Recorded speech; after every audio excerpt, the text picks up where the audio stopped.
ਸਤਿ ਸ਼੍ਰੀ ਅਕਾਲ ਦੋਸਤੋ। ਮੈਂ ਜੀਤ ਹਰਜੀਤ ਵੀਰਪਾਲ ਸਿੱਧੂ ਮੌੜ ਦੀ ਕਹਾਣੀ ਰੱਬੀ ਫਰਿਸ਼ਤਾ ਮਾੜੀ ਔਰਤ ਲੈ ਕੇ ਹਾਜ਼ਰ ਹਾਂ। ਮੁਹੱਲੇ ਵਿੱਚ ਉਸ ਬਾਰੇ ਗੱਲਾਂ ਹੁੰਦੀਆਂ ਸੀ। ਅਕਸਰ ਲੋਕ ਉਸ ਨੂੰ ਮਾੜੀ ਨਜ਼ਰ ਨਾਲ ਤੱਕਦੇ ਸੀ। ਮੈਂ ਨਹੀਂ ਜਾਣਦੀ ਉਹ ਔਰਤ ਕੌਣ ਹੈ, ਪਰ ਮੈਂ ਉਸ ਬਾਰੇ ਜਿੰਨਾ ਸੁਣਿਆ ਸੀ ਓਨਾ ਹੀ ਪਤਾ ਸੀ ਮੈਨੂੰ। ਕਹਿੰਦੇ ਨੇ ਕਈ ਵਾਰ ਅੱਖਾਂ ਨੇ ਕੁਝ ਵੇਖਿਆ ਨਹੀਂ ਹੁੰਦਾ, ਪਰ ਕੰਨ ਉਸ ਗੱਲ ਤੇ ਪਹਿਲਾਂ ਯਕੀਨ ਕਰ ਲੈਂਦੇ ਨੇ। ਮੇਰੇ ਨਾਲ ਵੀ ਕੁਝ ਇਦਾਂ ਹੀ ਹੋਇਆ। ਮੈਂ ਅਕਸਰ ਲੋਕਾਂ ਤੋਂ ਸੁਣਿਆ ਹੋਇਆ ਸੀ ਉਹ ਮਾੜੀ ਔਰਤ ਹੈ, ਬਹੁਤ ਗਲਤ ਹੈ। ਉਹਦੇ ਬਾਰੇ ਇਹ ਵੀ ਸੁਣਿਆ ਸੀ ਕਿ ਉਹ ਵਿਆਹੀ ਗਈ ਸੀ, ਪਰ ਸਹੁਰੇ ਇੱਕ ਹੀ ਰਾਤ ਰਹੀ। ਉਸ ਤੋਂ ਬਾਅਦ ਉਹਦੇ ਘਰ ਵਾਲਾ ਉਹਨੂੰ ਲੈਣ ਨਹੀਂ ਆਇਆ। ਉਸਦਾ ਘਰ ਵਾਲਾ ਉਹਨੂੰ ਕਿਉਂ ਲੈਣ ਨਹੀਂ ਆਇਆ, ਇਹ ਤਾਂ ਰੱਬ ਜਾਣਦਾ ਹੈ, ਪਰ ਲੋਕਾਂ ਨੇ ਉਸ ਬਾਰੇ ਤਰ੍ਹਾਂ ਤਰ੍ਹਾਂ ਦੀਆਂ ਗੱਲਾਂ ਬਣਾ ਰੱਖੀਆਂ ਸਨ। ਉਸਦਾ ਉੱਚਾ ਘਰ ਸੀ, ਉਹ ਇਕੱਲੀ ਹੀ ਆਪਣੇ ਘਰੇ ਰਹਿੰਦੀ ਸੀ। ਹੁਣ ਤਾਂ ਉਸਦੀ ਉਮਰ ਵੀ 40 ਦੇ ਕਰੀਬ ਹੋ ਗਈ ਸੀ। ਉਸਦੇ ਮਾਪੇ ਵੀ ਸ਼ਾਇਦ ਮਰ ਚੁੱਕੇ ਸੀ। ਮਾਪਿਆਂ ਦੀ ਉਹ ਇਕੱਲੀ ਹੀ ਧੀ ਸੀ, ਇਸ ਲਈ ਮਾਪਿਆਂ ਵਾਲਾ ਘਰ ਹੁਣ ਉਸ ਕੋਲ ਸੀ। ਉਹਦਾ ਕੋਈ ਭਰਾ ਵੀ ਨਹੀਂ ਸੀ, ਇਸ ਲਈ ਜ਼ਮੀਨ ਦੇ 2 ਕਿੱਲੇ ਵੀ ਉਸਦੇ ਹਿੱਸੇ ਹੀ ਆਉਂਦੀ ਸੀ। ਉਹ ਜ਼ਮੀਨ ਠੇਕੇ ਤੇ ਦੇ ਕੇ ਆਪਣਾ ਗੁਜ਼ਾਰਾ ਕਰਦੀ ਸੀ। ਲੋਕ ਉਸਦੇ ਘਰ ਵੱਲ ਕੰਜਰੀ ਦੇ ਕੋਠੇ ਵਾਂਗ ਹੀ ਦੇਖਦੇ। ਉਹ ਜਦੋਂ ਵੀ ਗਲੀ ਚੋਂ ਲੰਘਦੀ ਸੀ ਤਾਂ ਲੋਕ ਉਸ ਨੂੰ ਔਰਤ ਨਹੀਂ, ਵਰਤਣ ਵਾਲੀ ਚੀਜ਼ ਹੀ ਸਮਝਦੇ। ਜਿਸ ਦਾ ਜੋ ਮਨ ਕਰਦਾ ਉਹਨੂੰ ਬੋਲ ਦਿੰਦਾ। ਰਾਹ 'ਚ ਖੜੇ ਮੁੰਡੇ ਕੀ ਬੁੱਢੇ ਕੀ ਸਭ ਉਸ ਬਾਰੇ ਬੁਰਾ ਭਲਾ ਬੋਲਦੇ। ਮੁਹੱਲੇ ਦੀਆਂ ਔਰਤਾਂ ਵੀ ਉਸ ਨਾਲ ਗੱਲ ਨਹੀਂ ਸੀ ਕਰਦੀਆਂ। ਉਹ ਜਦੋਂ ਕੁਝ ਸਮਾਨ ਲੈਣ ਜਾਂਦੀ, ਇਕੱਲੀ ਹੀ ਜਾਂਦੀ ਤੇ ਇਕੱਲੀ ਹੀ ਆਉਂਦੀ। ਕਈ ਵਾਰ ਤਾਂ ਆਥਣ ਵੇਲੇ ਹੀ ਉਹ ਇਕੱਲੀ ਹੀ ਬਾਜ਼ਾਰੋਂ ਸਮਾਨ ਲੈਣ ਆਉਂਦੀ। ਪਹਿਲ ਤਾਂ ਉਹ ਲੋਕਾਂ ਤੋਂ ਡਰਦੀ ਬਾਹਰ ਨਾ ਨਿਕਲਦੀ, ਪਰ ਬਾਅਦ ਵਿੱਚ ਉਹ ਸ਼ਰੇਆਮ ਹੀ ਇਕੱਲੀ ਜਾਂਦੀ ਆਉਂਦੀ ਸੀ।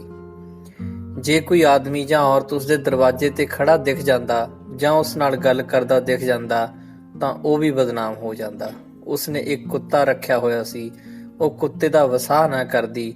ਉਹ ਜਿੱਥੇ ਵੀ ਜਾਂਦੀ ਉਹ ਕੁੱਤੇ ਨੂੰ ਨਾਲ ਲੈ ਕੇ ਜਾਂਦੀ। ਉਹ ਰੋਟੀ ਖਾਣ ਵੇਲੇ ਵੀ ਕੁੱਤੇ ਨੂੰ ਕੋਲ ਬਿਠਾ ਕੇ ਕੁੱਤੇ ਕੋਲ ਹੀ ਰੋਟੀ ਖਵਾਉਂਦੀ ਸੀ। ਮੈਨੂੰ ਇਹ ਲੱਗਦਾ ਉਹ ਬੰਦਿਆਂ ਤੋਂ ਜ਼ਿਆਦਾ ਕੁੱਤਿਆਂ ਤੇ ਭਰੋਸਾ ਕਰਦੀ ਸੀ। ਸ਼ਾਇਦ ਇਸ ਕਰਕੇ ਕਿਉਂਕਿ ਕੁੱਤਾ ਉਸਦਾ ਨਜਾਇਜ਼ ਫਾਇਦਾ ਨਹੀਂ ਸੀ ਉਠਾਉਂਦਾ, ਜਾਂ ਇਸ ਕਰਕੇ ਜਦੋਂ ਵੀ ਉਸਨੂੰ ਕੋਈ ਬੋਲਦਾ ਤਾਂ ਉਹ ਕੁੱਤਾ ਉਸਦਾ ਸਾਥ ਦੇਣ ਲੋਕਾਂ ਨੂੰ ਭੌਂਕਣਾ ਸ਼ੁਰੂ ਕਰ ਦਿੰਦਾ। ਲੋਕ ਉਹਦੇ ਨਾਲ ਨਾਲ ਕੁੱਤੇ ਨੂੰ ਬੁਰਾ ਭਲਾ ਬੋਲ ਕੇ ਗੰਦੀਆਂ ਗਾਲਾਂ ਕੱਢਦੇ ਸੀ। ਮੇਰੇ ਮਨ ਉਸ ਬਾਰੇ ਕੁਝ ਨਾ ਕੁਝ ਚੰਗਾ ਵਿਚਾਰ ਸੀ ਤੇ ਕੁਝ ਬੁਰਾ। ਲੋਕਾਂ ਦੇ ਡਰ ਤੋਂ ਮੈਂ ਵੀ ਉਸ ਨੂੰ ਬੁਲਾਉਣ ਤੋਂ ਝਿਜਕਦੀ ਸੀ, ਪਰ ਮੇਰੇ ਮਨ 'ਚ ਉਸ ਪ੍ਰਤੀ ਕੋਈ ਏਦਾਂ ਦਾ ਖਿਆਲ ਨਹੀਂ ਸੀ ਜੋ ਉਸ ਬਾਰੇ ਲੋਕ ਸੋਚਦੇ ਸੀ।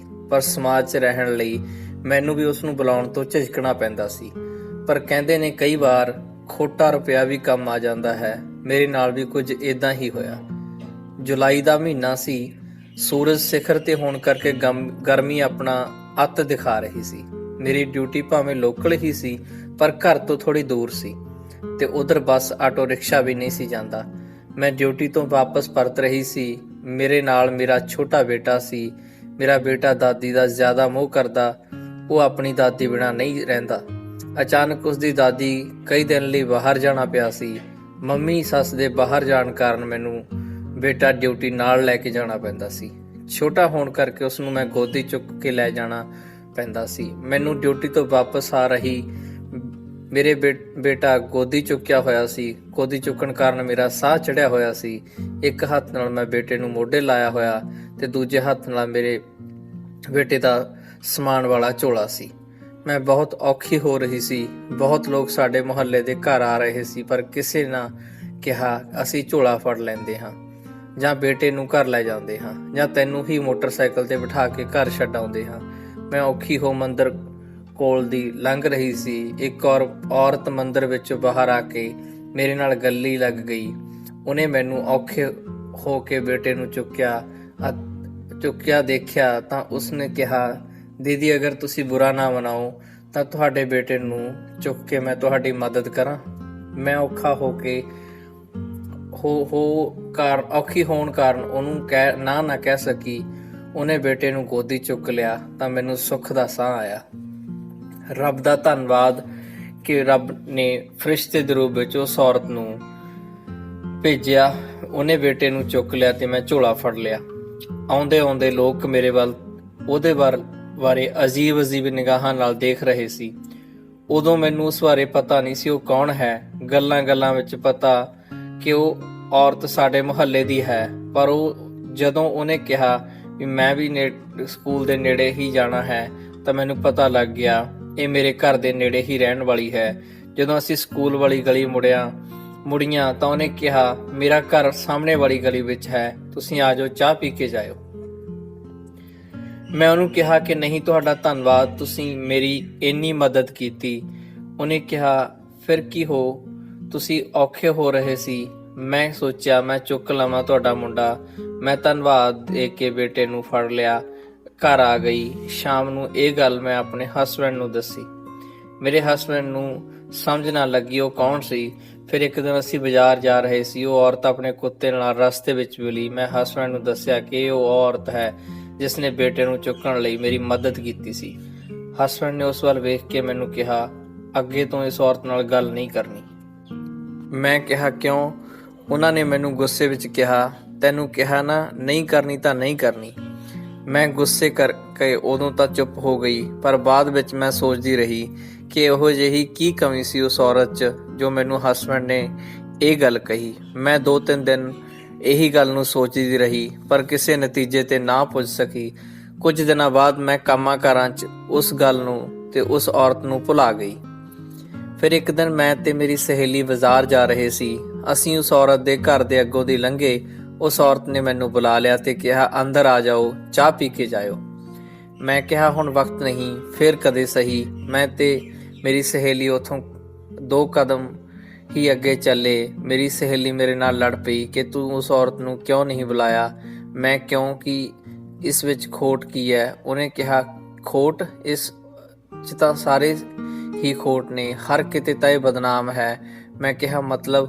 ਉਹਨੇ ਕਿਹਾ, ਇਹ ਤਾਂ ਇਕੱਲੀ ਰਹਿੰਦੀ ਹੈ, ਬਾਹਰਲੇ ਬੰਦਿਆਂ ਨਾਲ ਰਾਤਾਂ ਕੱਟਣ ਜਾਂਦੀ ਹੈ ਤੇ ਹਰ ਬੰਦਾ ਇਹਨੂੰ ਟਿੱਚਰ ਕਰਕੇ ਲੰਘਦਾ ਹੈ। ਜਿਹੜਾ ਵੀ ਇਸ ਨਾਲ ਵਾਹ ਵਸਤਾ ਰੱਖਦਾ ਹੈ ਉਹ ਬਦਨਾਮ ਹੋ ਜਾਂਦਾ ਹੈ। ਤੂੰ ਕਹਿੰਦੀ ਹੈ ਖੋਟ? ਉਹਨੇ ਗੱਲ ਅੱਗੇ ਤੋਰਦੀ ਨੇ ਕਿਹਾ, ਇਹ ਤਾਂ ਸਹੁਰੇ ਵੀ ਇੱਕ ਰਾਤ ਰਹਿ ਕੇ ਹੀ ਆ ਗਈ। ਪ੍ਰਾਹੁਣੇ ਨੇ ਸਵੇਰ ਨੂੰ ਫੋਨ ਕਰ ਦਿੱਤਾ ਕਿ ਲੈ ਜਾਓ ਆਪਣੀ ਕੁੜੀ ਨੂੰ, ਮੈਨੂੰ ਨਹੀਂ ਚਾਹੀਦੀ ਇਹੋ ਜਿਹੀ ਚਗਲ ਜਨਾਨੀ। ਤੈਨੂੰ ਨਹੀਂ ਪਤਾ ਇਹ ਤਾਂ ਬਹੁਤ ਬਦਨਾਮ ਹੈ। ਮੇਰੀ ਸਹੇਲੀ ਨੇ ਉਸ ਬਾਰੇ ਕੁਝ ਹੋਰ ਗੱਲਾਂ ਵੀ ਦੱਸੀਆਂ ਜੋ ਇੱਥੇ ਲਿਖਣਯੋਗ ਨਹੀਂ ਹਨ। ਸਾਰੀ ਗੱਲ ਸੁਣਦਿਆਂ ਮੇਰੇ ਲੂੰ ਕੰਡਾ ਖੜਾ ਹੋ ਗਿਆ। ਉਹਦੀ ਗੱਲ ਸੁਣਦਿਆਂ ਪਤਾ ਹੀ ਨਾ ਲੱਗਾ ਕਦੋਂ ਅਸੀਂ ਬਾਜ਼ਾਰ ਪਹੁੰਚ ਗਏ।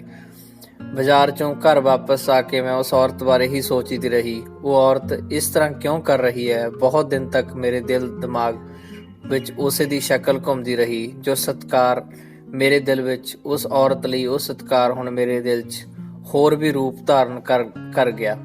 ਬਹੁਤ ਵਾਰ ਉਹ ਔਰਤ ਮੈਨੂੰ ਰਸਤੇ ਵਿੱਚ ਮਿਲੀ, ਪਰ ਮੈਂ ਉਸ ਨੂੰ ਸਮਾਜ ਦੇ ਡਰ ਤੋਂ ਬੁਲਾਉਣਾ ਛੱਡ ਦਿੱਤਾ। 5-6 ਸਾਲ ਬੀਤ ਗਏ। 5-6 ਸਾਲਾਂ ਬਾਅਦ ਮੇਰੇ ਬੇਟੇ ਦੇ ਮੌਸਮ ਬਦਲਣ ਕਾਰਨ ਫਿਰ ਦਰਦ ਹੋਇਆ। ਮੈਂ ਬੇਟੇ ਨੂੰ ਦਵਾਈ ਦਿਵਾਉਣ 'ਚ ਰੁਝਣ ਕਾਰਨ ਡਿਊਟੀ ਜਾਣ ਤੋਂ ਲੇਟ ਹੋ ਗਈ। ਨਾਲ ਵਾਲੀ ਕੁੜੀ ਦਾ ਉਸ ਵਕਤ ਮੇਰੇ ਕੋਲ ਫੋਨ ਆਇਆ ਕਿ ਛੇਤੀ ਆ ਜਾ, ਅੱਜ ਚੈਕਿੰਗ ਹੋ ਸਕਦੀ ਹੈ। ਮੈਂ ਕਾਲੀ ਤੁਰ ਰਹੀ ਸੀ, ਰੱਬ ਅੱਗੇ ਅਰਦਾਸ ਵੀ ਕਰ ਰਹੀ ਸੀ ਕਿ ਕੋਈ ਰੱਬਾ ਕੋਈ ਹੱਲ, ਕੋਈ ਰਿਕਸ਼ਾ ਭੇਜ। ਰਿਕਸ਼ਾ ਤਾਂ ਕੋਈ ਨਹੀਂ ਆਇਆ, ਪਰ ਸਬੱਬ ਨਾਲ ਉਹੀ ਔਰਤ ਸਕੂਟਰੀ ਤੇ ਮੇਰੇ ਕੋਲ ਦੀ ਲੰਘ ਰਹੀ ਸੀ। ਉਹਨੇ ਮੈਨੂੰ ਕਿਹਾ, ਜਾਣਾ ਬਈ? ਨਾ ਉਹ ਔਰਤ ਨੂੰ ਮੇਰਾ ਨਾਂ ਪਤਾ ਸੀ, ਨਾ ਮੈਨੂੰ ਉਹਦਾ। ਮੈਂ ਕਿਹਾ, ਮੈਂ ਨਾ ਕਿਹਾ, ਨਾ ਹਾਂ ਕਿਹਾ, ਬਸ ਉਹਦੇ ਕਹਿਣ ਤੇ ਉਹਦੇ ਨਾਲ ਬੈਠ ਗਈ। ਸ਼ਾਇਦ ਉਸ ਵਕਤ ਮੇਰੇ ਲਈ ਰੱਬ ਫਰਿਸ਼ਤਾ ਸੀ, ਉਹ ਰੱਬੀ ਫਰਿਸ਼ਤਾ ਸੀ। ਉਹ ਮਾੜੀ ਔਰਤ, ਲੋਕ ਮੇਰੇ ਵੱਲ ਦੇਖ ਰਹੇ ਸੀ। ਲੇਟ ਹੋਣ ਕਾਰਨ ਮੈਨੂੰ ਉਸ ਵਕਤ ਲੋਕਾਂ ਦੀ ਬਹੁਤੀ ਪਰਵਾਹ ਨਹੀਂ ਹੋਈ। ਉਹਨੇ ਮੈਨੂੰ ਅੱਧ ਰਾਸਤੇ ਛੱਡ ਦਿੱਤਾ। ਰਾਸਤੇ 'ਚ ਜਾਂਦੀ ਦੇ ਮੇਰੇ ਪੈਰ ਤੁਰ ਨਹੀਂ ਰਹੇ ਸੀ। ਇਹੀ ਸੋਚ ਰਹੇ ਸੀ, ਇਸ ਨਾਲ ਕਿਉਂ ਬੈਠੀ, ਲੋਕ ਕੀ ਸੋਚਣਗੇ। ਮੈਂ ਜਾ ਕੇ ਸਾਰੀ ਗੱਲ ਆਪਣੇ ਨਾਲ ਵਾਲੀ ਕੁੜੀ ਨੂੰ ਦੱਸੀ। ਉਹਨੇ ਮੈਨੂੰ ਕਿਹਾ, ਫਿਰ ਕੀ ਹੋਇਆ, ਇੱਕ ਬੁਰੀ ਗੱਲ ਸਮਝ ਕੇ ਭੁੱਲ ਜਾ, ਅੱਗੇ ਤੋਂ ਇਦਾਂ ਗਲਤੀ ਨਾ ਕਰੀ। ਸਾਰਾ ਦਿਨ ਮੇਰਾ ਸੋਚਦੇ ਨਿਕਲ ਗਿਆ। ਆਖਰ ਮੈਂ ਘਰ ਆ ਕੇ ਥੋੜਾ ਵਕਤ ਬੈਠੇ ਮੇਰੇ ਦਿਮਾਗ ਇਹੋ ਗੱਲ ਕਹਿ ਰਿਹਾ ਸੀ ਕਿ ਅੱਜ ਤੂੰ ਇਹ ਗਲਤੀ ਕਰ ਦਿੱਤੀ। ਪਰ ਇੱਕ ਅੰਦਰੋਂ ਆਵਾਜ਼ ਆਈ ਕਿ ਕੀ ਉਸ ਮਾੜੀ ਔਰਤ 'ਚ ਰੱਬ ਨਹੀਂ ਵਸਦਾ? ਰੱਬ ਤਾਂ ਕਣ ਚ ਮੌਜੂਦ ਹੈ। ਇੱਕ ਪਲ ਇਹ ਖੁਦ ਦੀ ਗਲਤੀ ਮੰਨ ਰਹੀ ਸੀ, ਦੂਜੇ ਪਲ ਮੇਰਾ ਦਿਲ ਉਸ ਰੱਬੀ ਫਰਿਸ਼ਤੇ ਦਾ ਧੰਨਵਾਦ ਕਰ ਰਿਹਾ ਸੀ। ਔਖੇ ਵੇਲੇ ਮੇਰਾ ਸਹਾਰਾ ਬਣਿਆ। ਉਹ ਔਰਤ ਮਾੜੀ ਹੋਊਗੀ, ਪਰ ਉਹ ਮਾੜੀ ਵੀ ਤਾਂ ਬੰਦਿਆਂ ਦੇ ਕਾਰਨ ਹੀ ਹੈ। ਬੰਦਿਆਂ ਨੇ ਹੀ ਉਸ ਨੂੰ ਪਹਿਲਾਂ ਮਾੜੀ ਬਣਾਇਆ, ਫਿਰ ਉਸ ਨੂੰ ਮਾੜੀ ਕਿਹਾ। ਸਮਾਜ ਤੋਂ ਚੋਰੀਆਂ ਉਸ ਕੋਲ ਜਾਂਦੇ ਨੇ, ਸਮਾਜ ਸਾਹਮਣੇ ਉਸ ਨੂੰ ਭੰਡਦੇ ਨੇ। ਸਾਡਾ ਸਮਾਜ ਹੀ ਇਦਾਂ ਦਾ ਹੈ। ਪਹਿਲਾਂ ਤਾਂ ਉਸ ਪਾਪ ਦਾ ਹਿੱਸਾ ਬਣਦਾ ਹੈ, ਫਿਰ ਉਸ ਨੂੰ ਪਾਪ ਸਮਝ ਕੇ ਨਕਾਰਦਾ ਹੈ। ਦੋਸਤੋ, ਕਹਾਣੀ ਤੁਹਾਨੂੰ ਕਿਸ ਤਰ੍ਹਾਂ ਦੀ ਲੱਗੀ? ਇਸ ਬਾਰੇ ਆਪਣੀ ਪ੍ਰਤੀਕਿਰਿਆ ਜ਼ਰੂਰ ਦਿਓ। ਤਦ ਤੱਕ ਲਈ ਪਿਆਰ ਭਰੀ ਸਤਿ ਸ਼੍ਰੀ ਅਕਾਲ।